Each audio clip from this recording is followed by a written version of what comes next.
Pitchdeck Asia in the studio. My name's Graham Brown, joined by Mospaze. So Ping and Ligar, welcome. Thank you. Thank you for having us. It's good to have you here. You are in between flying from somewhere to somewhere else. Where are you heading to after this? I'm heading back to Malaysia, for a weekend. I'm heading back to Jakarta. So your office is in Jakarta? That's right. We have an office in Jakarta, and also we have a service office in Malaysia also. Yeah.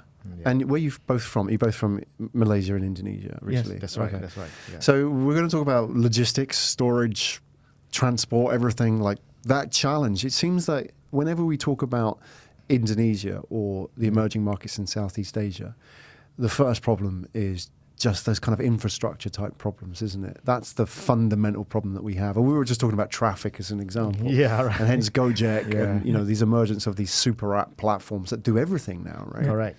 And then you can't just do your, bike from A to B. You can also order movies, pay for your, everything. Cleaners, get a massage. You can do everything on Gojek now. Yes. So these markets are evolving rapidly, right? And it's really exciting to see what's coming out. So we're going to talk about Mospaze and your story as well. I'm going to maybe talk a bit about Southeast Asia and what's going on in this market. Sure. So a bit of the genesis of the story here. How long have you guys been going? Mospaze actually in the market for about a year plus. We started like exactly 2018 January. Yeah, so we launched our platform around May. Basically, we tested the market in May. We discovered some problems. That they have no choice. As a startup, that's a path that we go through. We back off, and then we come back again in about July and June, and that's where we really kicks into the market. Yeah. So you started the idea in January last year. Actually, it's not started the idea in January. The idea has started with me for a long time. Right. Yeah. I've been in the logistics industry for more than 20 years. And I have been in the operations, the design, the consultants for logistics.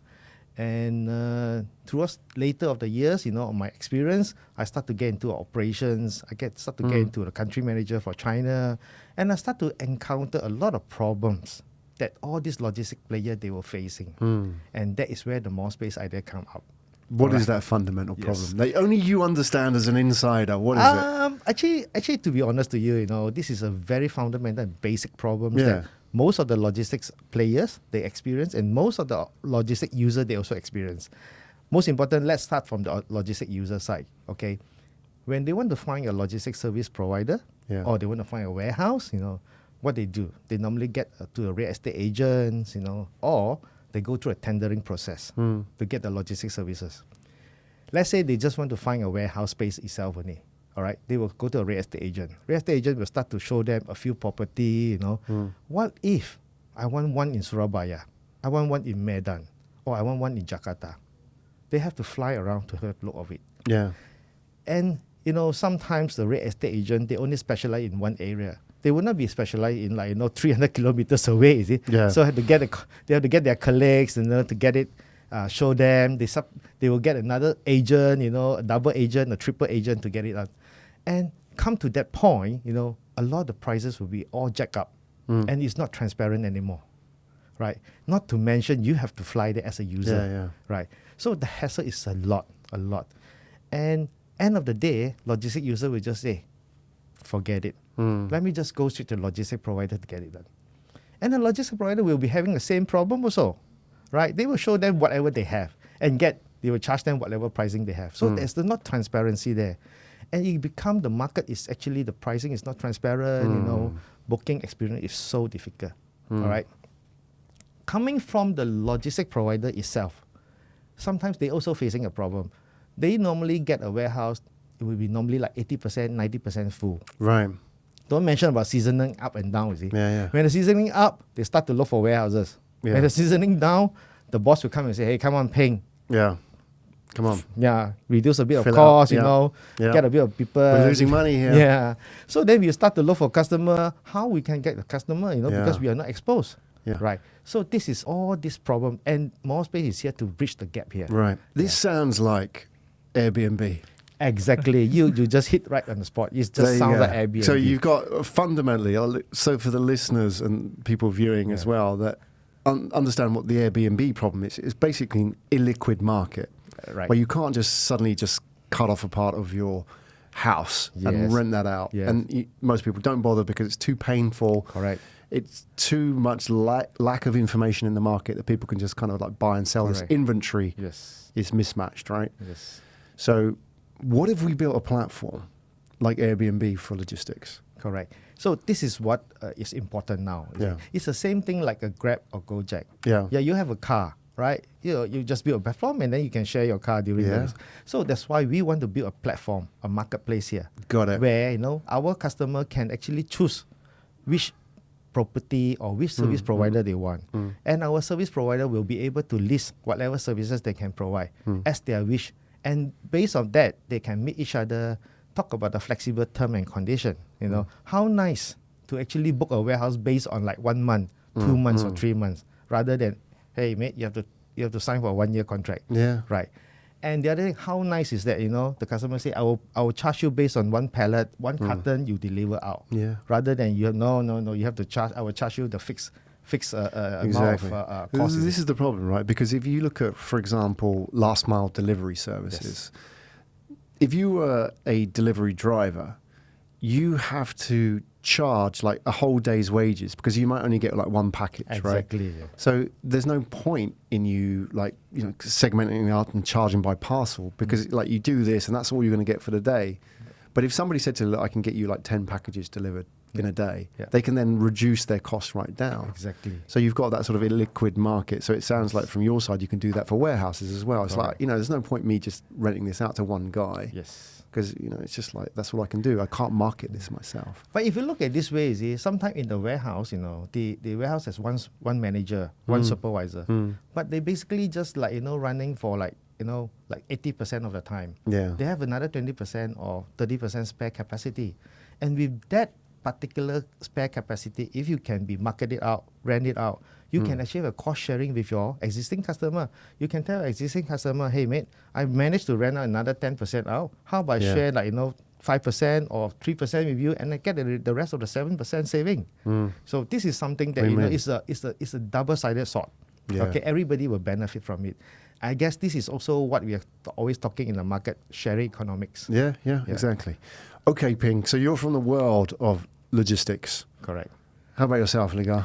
Where do you come? Are you a logistics person? Mostly, my background is in IT, 12 years in IT. Previously, I'm in Schlumberger. It's an oil and service gas company.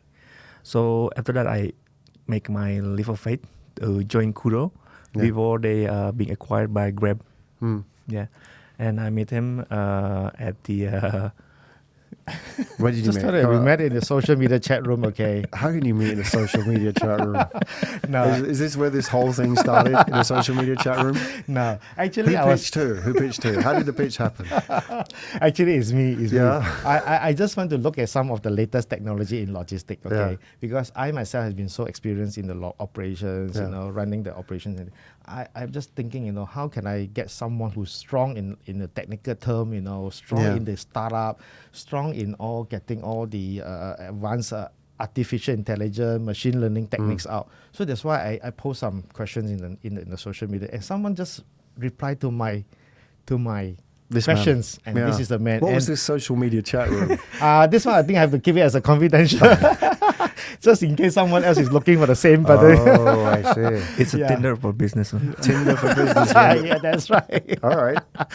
And that's what It we works. share. Yeah, it works. Right. It works. And Okay, so when Ping pitched you the idea, you were at the time you were an employee, Yes. right? And so were you then sort of in this sort of situation where do I sort of leave my job and join a startup? You had that conversation. I met him several times first, right? I think 4 times to make sure that I'm joining the right people, right? Yeah. I'm swiping right. Absolutely. Yeah, if you meet someone in the chat room, you can be anybody, right? So we talk about it, and then he pitched to me, right? He explained to me what Mospaze doing, what you're doing, right? Yeah. So why warehouse? Yeah. Why not others? Because logistics is so big, right? Yeah. And what can I do, right? What can I do to this field, right? To the warehousing, and then that's why I also share with him what can I do. I mean, like previously before I met Ping, the business is mostly in offline, right? So I'm joining developing here to make it online, to make it more using technology to make it easier. It's just like you going to Traveloka and you book the hotel, right? From where to where, the time, the period time, for how many kids, how many person, and you click it and you get the pricing and you get invoice. That's what I'm bringing into the Mospaze to make it more automatically, more technology in it. Yeah. Okay, great. We're going to have a look at the pitch deck now, and then I'm going to ask you a little bit about Indonesia as well, because I think, we're seeing some very interesting startups emerge from Indonesia. I mean, you mentioned Traveloka. Yeah. Gojek are another example, right? Yes. And many of these sort of platforms are emerging, and they have, I think maybe the premium for getting it right in Indonesia is very high because of the size of the market, how young the market is, and how much little infrastructure there is already. So we'll go into that in a minute. Let's have a look at Mospaze. So fundamentally, the problem which you've identified, I'm just going to jump around in the pitch deck. The pain, you've talked about the fact that it's on both sides, isn't it? There's a lot of frustrations. Correct. And this is like, you can only understand this on the inside, having spent a number of years in logistics and hearing the same conversation again and again and again. And it's really interesting. I see this sort of generation of startup founders who are, and I say this with all due respect, corporate dropouts.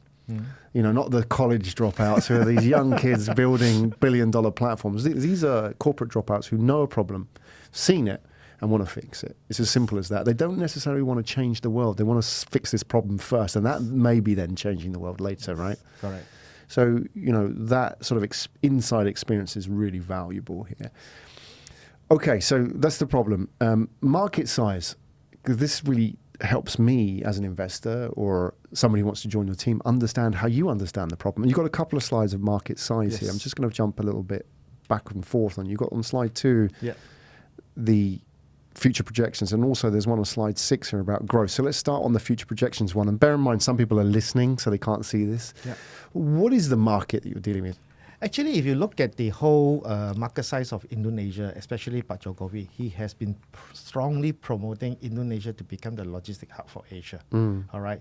So basically, he's building at least about 17 toll roads, 24 new ports, and 15 new airports. And don't mention that now he's trying to move his, the capital exactly. to another. That's a logistical challenge in itself, right? And tell you what, that is another thing that you develop the whole.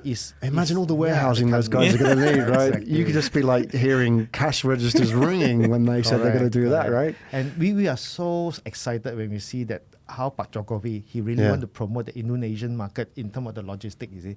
I guess he want to make the strategically, Indonesian is really positioned himself in a position where it's very good for the ports, it's very good for the import-export. It's just that a lot of the infrastructure, as we know, they're still not ready.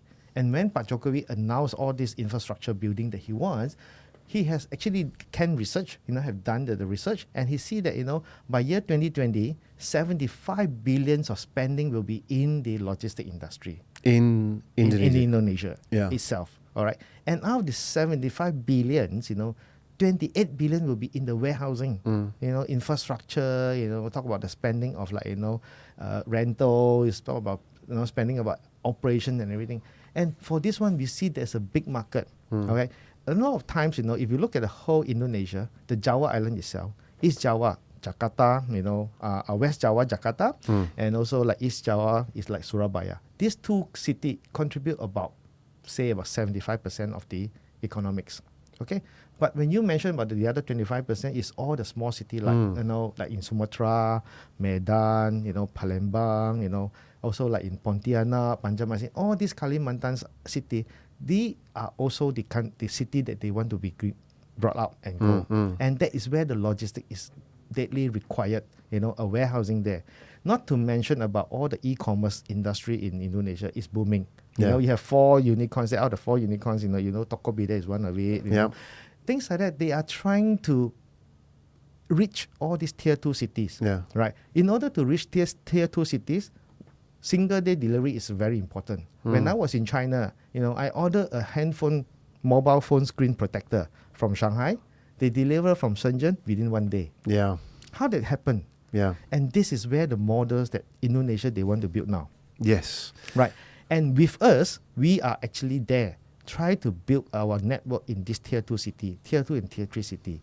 And we want to help the Indonesian logistic industry to grow so that they can achieve one-day delivery. How nice, for the Indonesian, they just buy a Xiaomi phone, from Medan, and it will deliver to them tomorrow morning.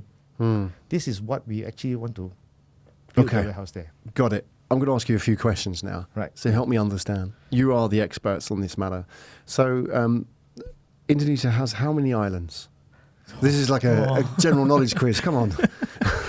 3,000 plus, I think. Yeah, 3,000 plus. 3,000 plus. Yes.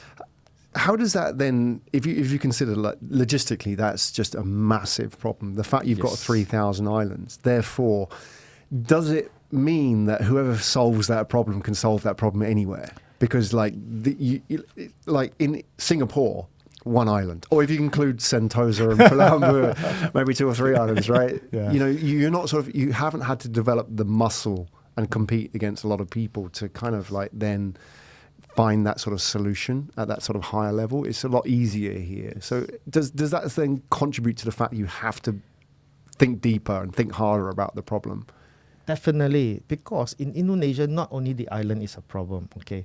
There's a lot of city which is out of the main road, out of the toll roads, okay? And that is also very hard to be accessible, okay? Look at this way, about 60% of the population is still unbanked, all right? And it is the farmers and, they want to be able to buy something from the net.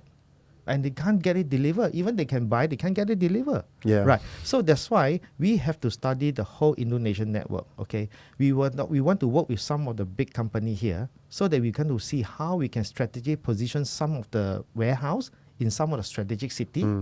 In that sense, we will actually going to offer to these big companies or this big manufacturer so that they can supply these products or their goods into this tier 2, tier 3 cities, and they only pay whatever they are using. And that how is so nice. It will not increase the cost of like delivery. It will not increase the cost of distribution because they are paying just what they are using. So this is what Mospaze want to kind of help them. All right. Okay. Excellent. We're going to jump into the pitch deck again in a minute. Do you have people watching back at home, just out of interest on the live feed? Yeah, we've been Definitely, sharing man. with let's give them. media. Okay, so let's give them a shout out. Maybe you can just say hello, or just so if anybody's watching on YouTube live, then just give them a shout out. Hey, mate. Just watch on us. We will actually share with you our Mospaze journey here. Yeah, it's cool. Yeah, for me, I mean, like if for everyone that joining this session from our social media, please bear with us because this is our first time doing this thing. Oh, yeah, they're doing really well. Okay, give them some support. So, I'm sorry if we, You're doing really well. Okay. Yeah, I mean, if you are watching these guys on YouTube, then like their video because YouTube likes that. If you like the video, YouTube will promote that. And I think these guys have got a great story, so let's help them get that story out to a wide. Yeah, and also don't forget to subscribe this channel. Yeah, of course, yeah. We'll send you the check afterwards for that prompt. Okay, very good. All right, so we've been talking about Indonesia, the fundamental challenges of Indonesia, and also, the fact that you have these very fragmented markets, right? You've got many thousands of islands. You have many cities sitting off the map or the grid effectively for delivery. Does it mean that you have to think about the problem differently from like many years in logistics? Like, because they've been trying to solve this problem for years, right? Yes. How do you think differently about the problem? No, you look at this way is that previously it's a bit hard to solve this problem because a lot of infrastructure is not there. The road is not there. The toll road is not there. The airport is not there. But with the Pak Jokowi trying to promote all these infrastructure constructions and things like that, that is where we have to strategically placing a distribution center. Or we don't call a centralized distribution center anymore. We call it decentralized distribution center. So we have to put it strategically a place or a warehouse, a stock point where they can actually serve the city within maybe 60 kilometers or 80 kilometer radius. And that's where we can solve the logistic cost here. So that means these warehouses are a lot smaller maybe, or you're renting within somebody else's warehouse. Exactly. So it's like with the airline model, right? You're sort of becoming more of these sort of point-to-point carriers rather than centralized hub. Exactly. And that is where a lot of the logistic player, not only us, some of the last mile player is also playing such a game. Yeah. They also try to look at some smaller distribution center or sorting center in a lot of city so so that they can use a big truck, go into the smaller sorting center. From the smaller sorting center, they can actually distribute by motorbikes and things like that. So this is how they can achieve, even though from Jakarta to Bali, it can do in 1 day delivery. How nice is that, right? So that is why, because they can actually book some of the aircraft's free spaces. Hey, I'm coming in with one of my 10 cartons, can you just hop it on and then you can deliver to Bali on the next flight. Yeah, so this is something that we want to put it in, and we want to tell our customer that, if we have all these small distribution center or stock point for you, you can actually utilize them, and this is dynamic. Yeah. So effectively, the infrastructure is kind of there in a way. Like you talk about aircraft, and you've got the delivery drivers, and you just need these sort of small distribution centers. The key now is information, isn't it? The fact you have to know there's a plane leaving to Bali, correct, and you need to get that cart and that pallet on there. Yes. How much of a challenge is that? Because they're all kind of using their own systems, right? Exactly. So I think this is a technical thing. Let's do it, Ligar. Explain. Help us understand this problem. From my side, from technology side, is morely on the on a different point of view, because since we're trying to enable these second and tiers logistic players, this second and third tier logistic player doesn't have any system yet. Mostly they're using Excel.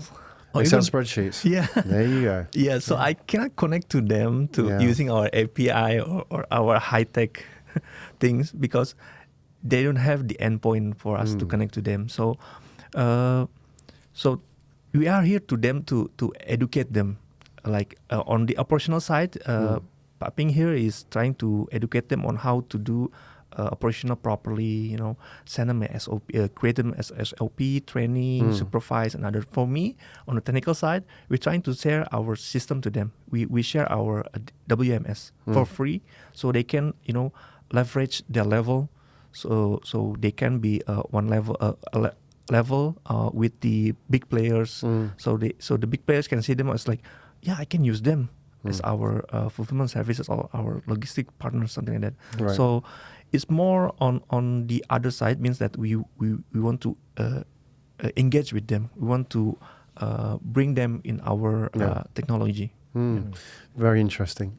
A friend of mine who's an investor here in Singapore, he says that when he looks for deals, the deals he looks for are effectively industries that are run on Excel spreadsheets, because he thinks those are the ones that benefit the most from turning into a platform or an app, right? Because effectively what you've got are lots of people who are good at what they do, but they're kind of running off an Excel spreadsheet. Exactly. And they've got a system going, but it ain't a great system. All you need to do is kind of just convert that system, like you're saying, giving them more professional tools, right? Yes. Those are the deals that he likes, that think, they're not necessarily like the most amazing technology in the world, but they're just kind of fixing a problem with an Excel spreadsheet now. Stone Age terms. Now they're sort of taking them into the digital age. Okay, good.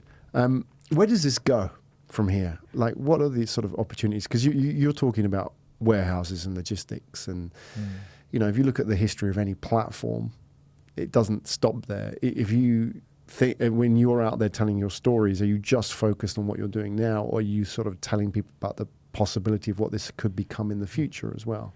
Actually, for us, Mospaze is a platform, right? For us, we always believe in the ecosystem. All right. In the whole supply chain logistic, there is actually a chain of logistic, means that there's a first mile, there's a middle mile, and there's a last mile. Okay. For Mospaze, currently, we only focus in the middle miles. All right. But it doesn't mean that we will have to stop there. We always believe in partnership with the first mile player and the last mile player. We want to partner with them. We want to provide a full solution, a full suite solution that with our first mile player and a last mile player. We want to let our logistic user to be able to engage us and also our partner together. We want to make like a chain of supply chain, okay? In the way that, the customer just will engage all of us on the platform, and everybody will have just to deliver the goods from point A to point C. This is what Mospace want to achieve by year 2020, all right? We are starting to talk to a few of those first mile player. Not to mention that the last. Who would the first mile players be? First mile player are they the will retailers or the people, no. dropping shippers. I mean the shippers. I mean the first mile player basically is those on demand truck company, trucking company, transport company. Okay, the last mile player will be something like the Lala Move, Gojek, Ninja Express. This is the last mile player.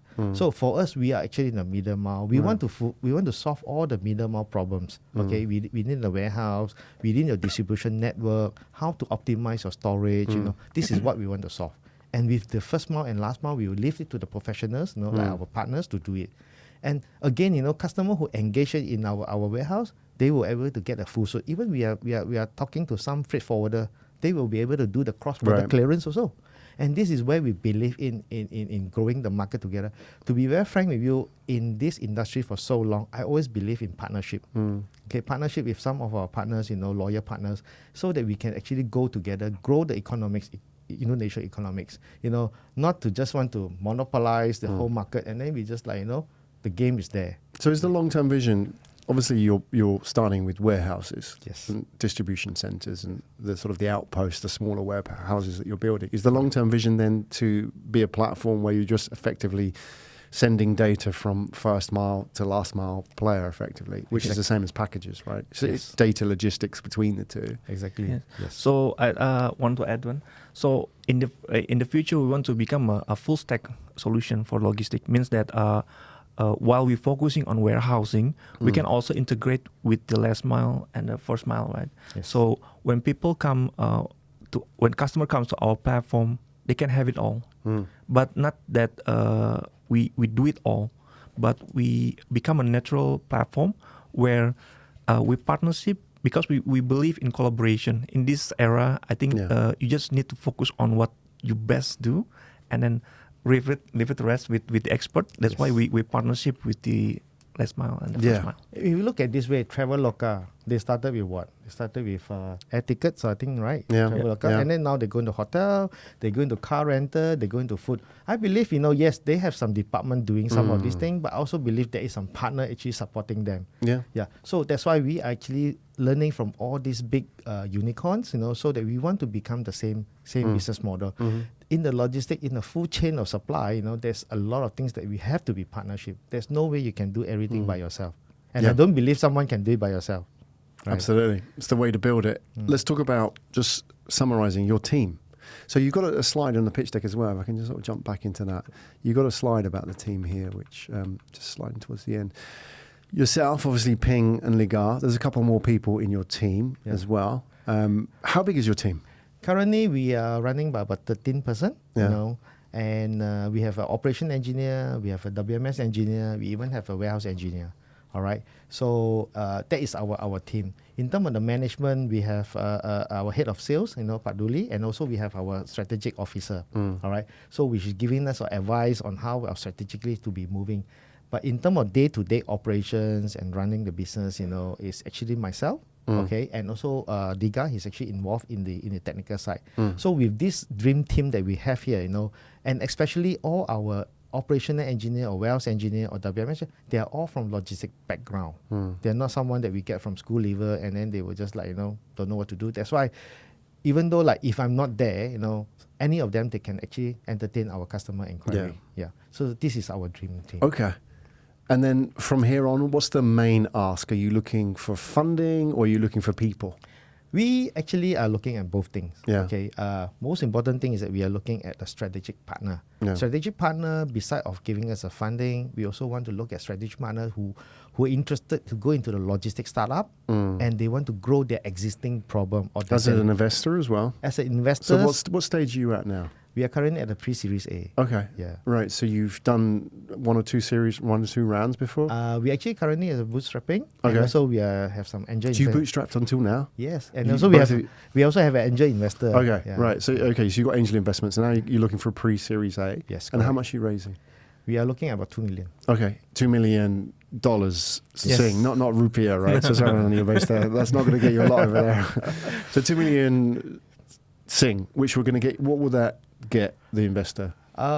They will get some equities, of course, and also I think there will be some convertible loans and things like that. So that it will be up to us to discuss with them. Yeah, sure. And what would it get? Sorry, what I meant to say is, what would it get you? What will that fund? The fund will get us to the next 18 months.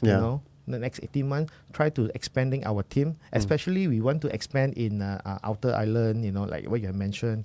We want to expand a lot of logistic warehouses in tier 2 city and tier 3 city, which is sometimes not accessible by car, things like that. So that's why the money that we get, the fund that we get, we spend a lot on the travelings, spend a lot of money on educating our logistic partner. That is what we do. And of course, part of the money I will just put it into Ligar's team, which they want to develop a bit more sophisticated software, and also more user-friendly software. The platform's live now, is it? Yes. Okay. All right. Fine.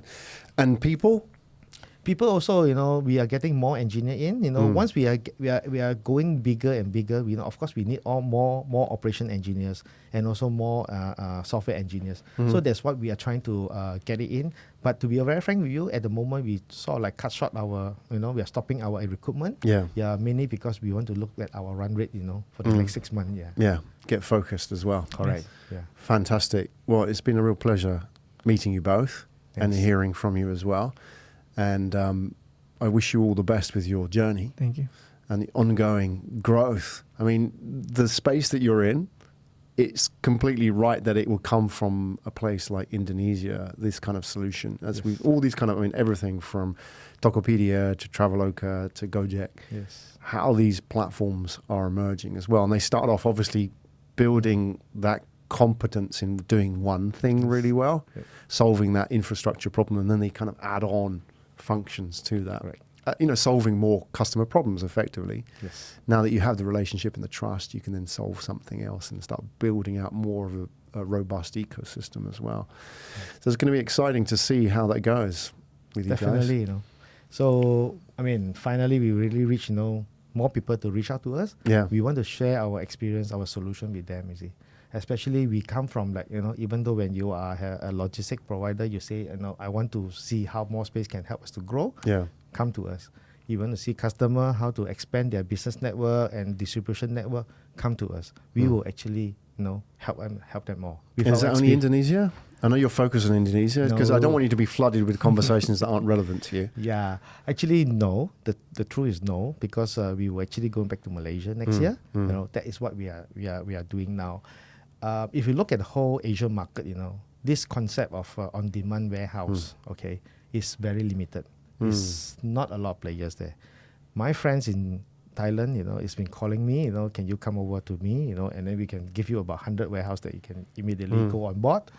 My friend in Philippines say that, I got like 7 or 8 warehouse sitting in different islands, because Philippines and Indonesia have a very similar geographic issues and also the infrastructure issues. They say, can you come over, and in fact, yesterday we just met someone in home delivery. He asking, hey, when are you coming to Philippines, we need this kind of solution, you see. So that's why we look at this way, the whole Asian market, is actually talk about the country like Thailand, Malaysia, Indonesia, Philippines, Vietnam. This is all the country they really need to have this on-demand warehouse. Mainly it's because the countries here, they're actually in the growing of e-commerce. The whole market is changing. The buying market is changing. No big retailers coming in anymore, right? Everybody start to go into e-commerce. Everybody start to look at smaller distribution. So that's why when they start to learn the smaller distribution, they have to look at what is the spare resources, what is the sharing economics they can get from there. So they can cut costs, because the cost that they cut has to be have to be compensated with the logistic cost, the delivery cost, you see. So that is what I think, this concept is definitely working in Asia. This is my belief. Yeah, exactly. We all believe. So, Ping, Ligar, thank you so much for joining us today. Thanks a lot, Graham. Thank you for the golden opportunity. Yeah, excellent. Enjoyed it. Mospaze, signing off from the studio in Singapore, heading back to their respective places. We'll see you along the road somewhere. Hopefully we get an update at some point and see how it's developing and how the growth of Mospaze is going.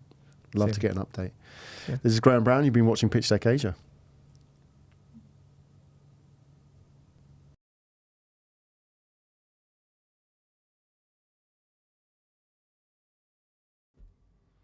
Hi, Graham Brown from Pitchdeck Asia. Pitchdeck Asia, powered by Pitch Media Asia. Pitchdeck Asia is all about